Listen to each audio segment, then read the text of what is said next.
No protectors here. No lanterns. No Kryptonium. This world will fall, like all the others. From the world-famous Blackbird Studios, it's the Rave X Podcast. And now, Rave X. T-Money, thank you. This is a very special edition of the Rave X Podcast. We're going to go in deep with a full-on Justice League discussion. There will be spoilers. Now, I knew I couldn't do this myself, so I enlisted the help of a friend. My name's Rave X, the Dark Knight of podcasting. Join with me today on the line is an old friend and last son of Krypton, Mr. Bill Bushy. Bill, thanks for coming on the podcast, man. It's an honor. Hey, Rave. Good to hear your voice, man. Hey, thanks for having me on the show. I really appreciate it. I'm a big fan of the podcast, and I'm more than happy to chime in on this one. So, Justice League's been out for about a month now, and it's kind of a weird thing because I think on Rotten Tomatoes it's like 80% with the fans, but it's like, 39% with critics. And I believe to date it's made $210 million domestically, worldwide $420 million around there, and they're actually calling it a flop. It's kind of weird. I saw the movie. I didn't get a chance to see it twice. I'd like to, though. I thought it was okay. There were a lot of scenes where I laughed out loud, and about halfway through, I was all in. Bill, how'd you feel about, did they pull it off? Is it a failure? Is it a flop? What's your opinion on this, man? You know, Justice League caught a lot of shit for a number of reasons, even before it came out. But to be honest, I loved it. I mean, does it feel like DC Comics is trying to tap into the Marvel Avengers success and churn out a movie with the same overall formula? Well, yeah. But what would you expect them to do? Just lay down and let Marvel have all the glory? Hell no. Get in there and compete, right? And in my opinion, Justice League did an awesome job of it.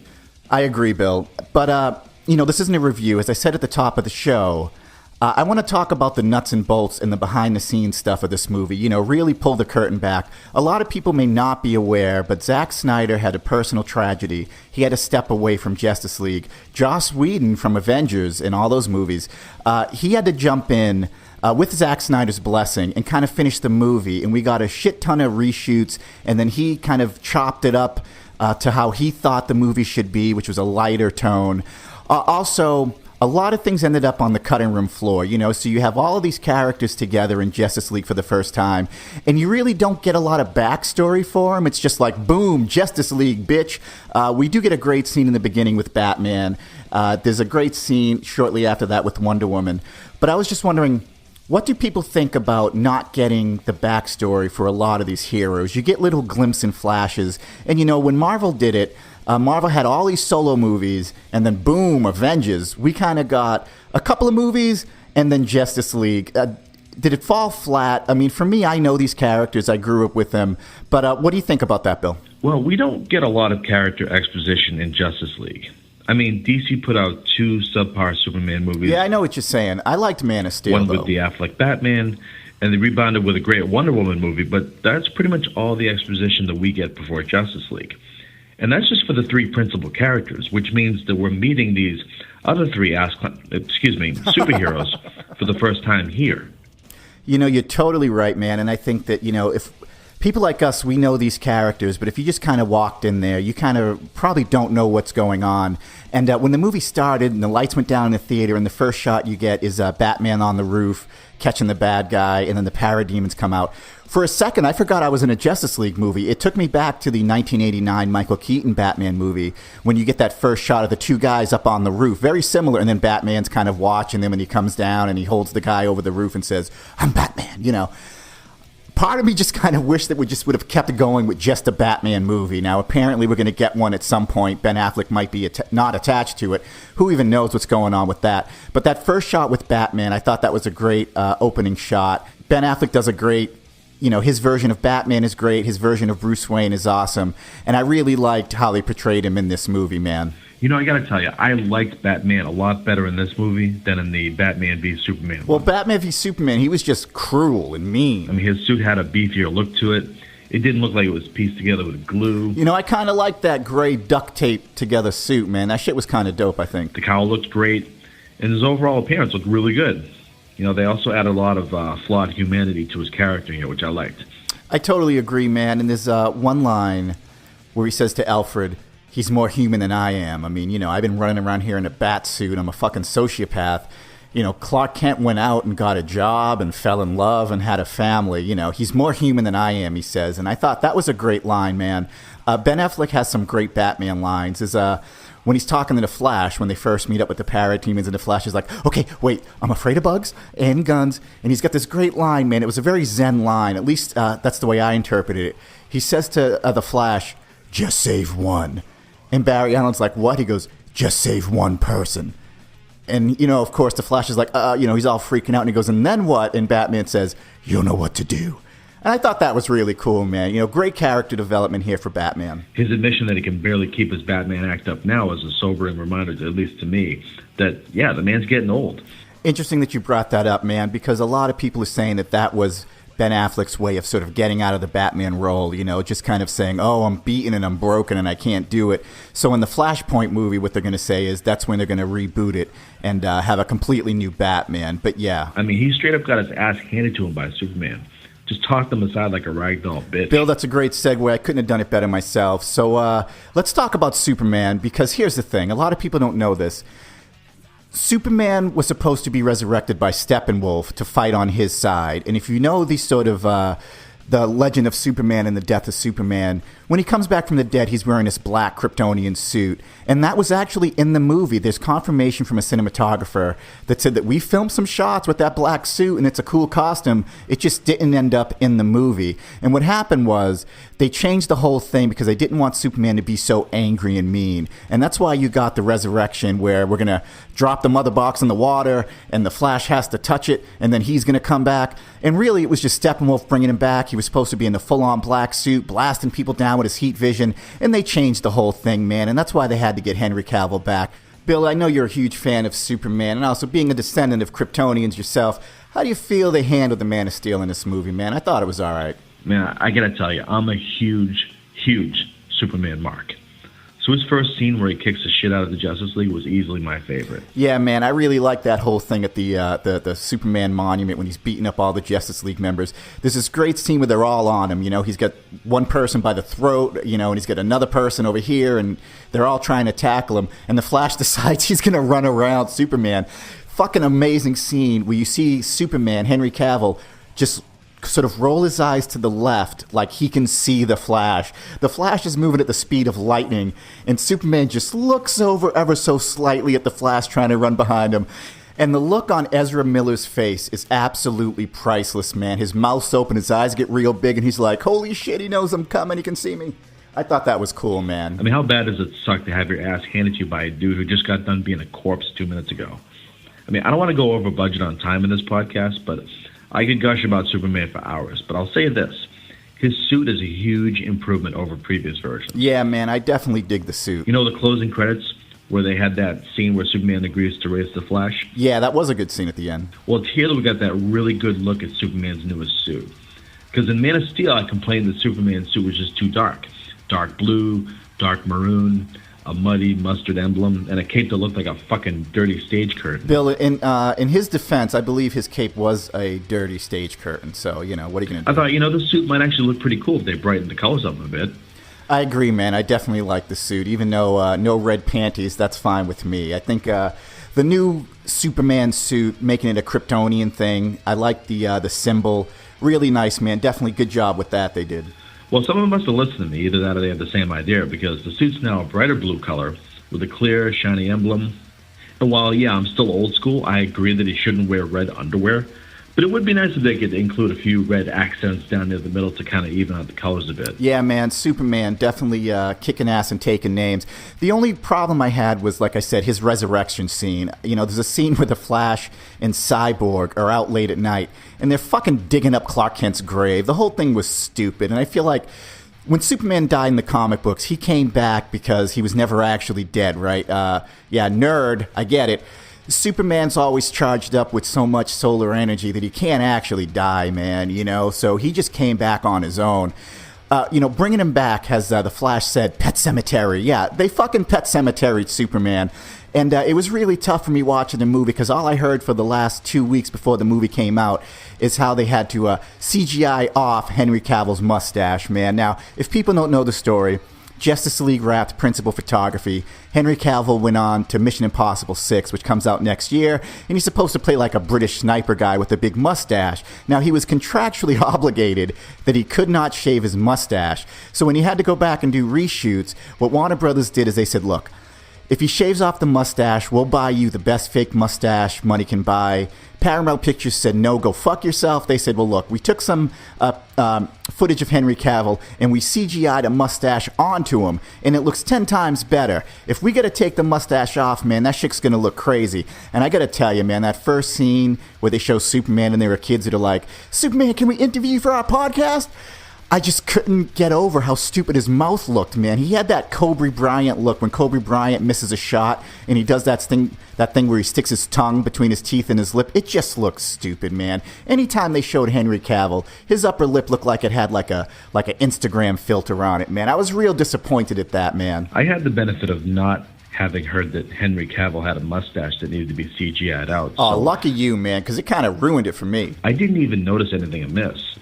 What was even funnier was that I went back and saw it a second time after hearing the news, and I still couldn't see anything wrong. I mean, then again, I don't spend a ton of time looking at guys' mouths in the first place, so maybe that had something to do with it. Well, Bill, the jury's still out on that one. Well, Bill, we talked about Batman, Superman. Let's talk about some of these other ass clowns.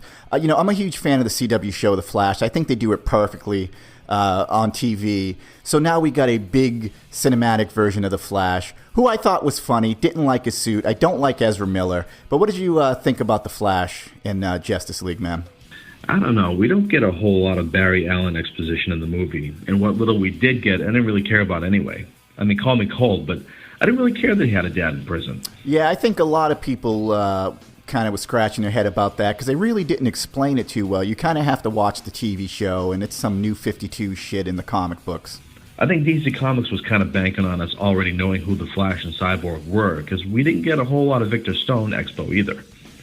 That being said, I did enjoy the Barry Allen character here, and I loved how Bruce Wayne chose to test him by tossing that batarang at his head. Yeah, that was one of my favorite scenes, man. You see that in the trailer where Batman's just sitting in, has Barry Allen says, his second favorite chair.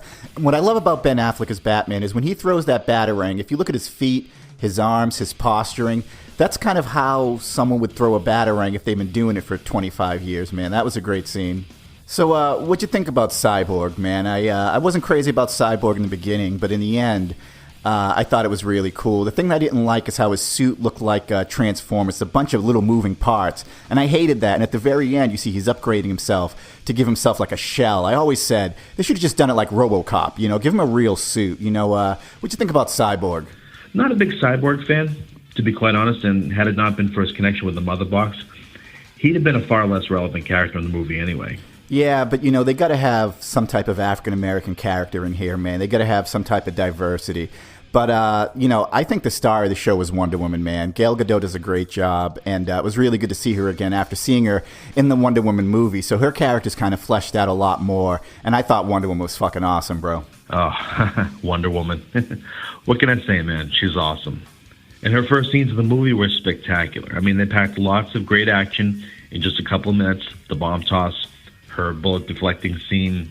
I mean, Gal Gadot's done an amazing job in this role. And yeah, I mean, I'm a guy, so I'd be remiss if I didn't say that she's gorgeous, right? Yeah, man, of course. Gal Gadot is drop-dead gorgeous. And what I thought was cool about the Wonder Woman character, especially in her solo movie, is they didn't try to shy away from the fact that she's gorgeous, right? There's a couple of scenes in the Wonder Woman movie where she walks in and people are like, holy shit, who's that? You're beautiful, blah, blah, blah, And I thought that's cool, man. You don't get a woman like Gal Gadot and have her play Wonder Woman and then try to ignore the fact that she's absolutely gorgeous. Then again, this is 2017, and guys aren't allowed to find women beautiful anymore, so the movie caught a lot of shit from man-hating feminists because the male director decided to include a few bare lady abs and a couple of ass shots. I agree 100%, Bill. And, I heard some people getting upset about the ass shot when she swings her leg around, and the Amazons were super skimpy. Yeah, they're Amazons, and they're attractive women. Look, there's never going to be a 350-pound hairy Wonder Woman who's missing teeth, because that's not what people like. And, at the end of the day, women don't really find that attractive. Men don't find it attractive. It's just one of these things, as you said, Bill, in 2017, we're supposed to say, I didn't even notice there were boobs and legs. It just is, man. Guys are attracted to women. Spoiler alert. So yeah, there was that. I mean, keep in mind that when a guy tells a woman to cover up, feminists will call that slut-shaming. When feminists bitch about bare skin, it's justified, but only if the woman's hot. If the woman's over 250 pounds, feminists will tell us that we're supposed to find that attractive. Go figure, right? Gold star, Bill. I couldn't have said it better myself. Now, there's only one more member we need to talk about of the Justice League. Badass Khal Drogo, Jason Momoa, kicking ass and taking names as Aquaman. I thought he was a fun character, man. It was really cool. I think that the way they redesigned that whole character was awesome. What was your take on Aquaman? To be perfectly honest, I didn't even know who Jason Momoa was until this movie came out. So if you can get past his crooked eyes, he's actually got a pretty cool character here. I mean, Arthur Curry's always been the butt of jokes because he's always been kind of lame. Yeah, man, he's been the butt of jokes for years. I was watching something and the guy said, I'm going to wear my underwear over my pants so I can be Aquaman. Yeah, he was a jokey character who needed a redesign. I thought they did a good job with that, though. But here they're making him a whiskey-chugging, heavily tattooed, Rob Zombie, Hellbilly Deluxe-looking motherfucker who cusses a lot and calls Gotham a shithole within minutes of meeting Bruce Wayne. I mean, it kind of seemed like they were overcompensating a little bit. Yeah, there's definitely some overcompensation going on there, but there's no way that you can have him be, the Aquaman in the comic books. I mean, even Bruce Wayne jokes with him, so I hear you talk to fish. And there's another scene that was deleted where someone says to him, so can you talk to fish? So yeah, definitely overcompensation, man, but sometimes that's okay. Yeah, people also gave Steppenwolf a lot of shit because he's all CGI. Again, this wasn't a deal breaker for me. If anything, I'd have changed his name. Maybe to something a little less bored to be wild. But on the CGI front, I thought he looked good. Yeah, man, Steppenwolf, I almost forgot about that. I didn't hate him. I know that the story was changed. Again, the whole story of this movie was changed when Zack Snyder had to drop out. So those mother boxes, his mother was actually broken into pieces, sort of spiritually or whatever, and put into those boxes, and that's why he wants to get them back, and he's been trying for a millennia to get them back. They don't really explain that to us, but there's one scene where he, goes up to one of the boxes and says, "Mother," and they never explain all that stuff. As far as him being a CGI'd mess, yeah, this is just the time we live in now, man. I honestly think they could have put a guy in that suit and had it been a much better effect than what they had, because only his mouth moved. Like, his face was kind of expressionless, you know what I mean? So you put a big guy in that suit, and I didn't like how his suit was all gray and stuff like that. In the comic books, it was kind of red with, black highlights and spikes. They could have done that again. It's always cheaper to CGI something in a sense because you don't have to bring an actor back, you know what I mean? If they need to have Steppenwolf do something different, they just have the CGI model to do that with. And one of the things I thought was cool at the end, man, when he's fighting the Justice League, people said in Man of Steel, oh, he didn't use all his powers. What happened to his freeze breath? I didn't hear anyone talking about this, man. Superman uses his freeze breath on Steppenwolf's axe, and then someone comes over and shatters it. The parademons take him away because he's scared now, and they sense his fear. Again, all that was changed last minute. He was just okay, man. I am leaning towards a bit of a CGI mess, but what are you going to do? Well, Bill, I think that wraps it up for the Justice League, man. Is it a good movie? Is it a hot CGI'd mess? The answer is this. It's both. And, Bill, as you said, over budget, over time. Oh, yeah, this podcast has just gone way over budget and time, man. So we're going to have to wrap this up before they bring in Joss Whedon to finish it up for me. Hey, Bill, thanks again for coming on the podcast. It was lots of fun, bro. Well, listen, Rave, thanks again for having me on your show. I really appreciate it. It's always nice to chat with a fellow DC dude. Definitely, man. All right, kids, that's all you get for today. This was the Rave X Podcast, full-on Justice League discussion. Till next time, my name's Rave X, and I'm out of here. That was the Rave X Podcast. Be sure to click like and subscribe. For podcasts, new music, and all things Rave X, go to youtube.com and search Rave X Music.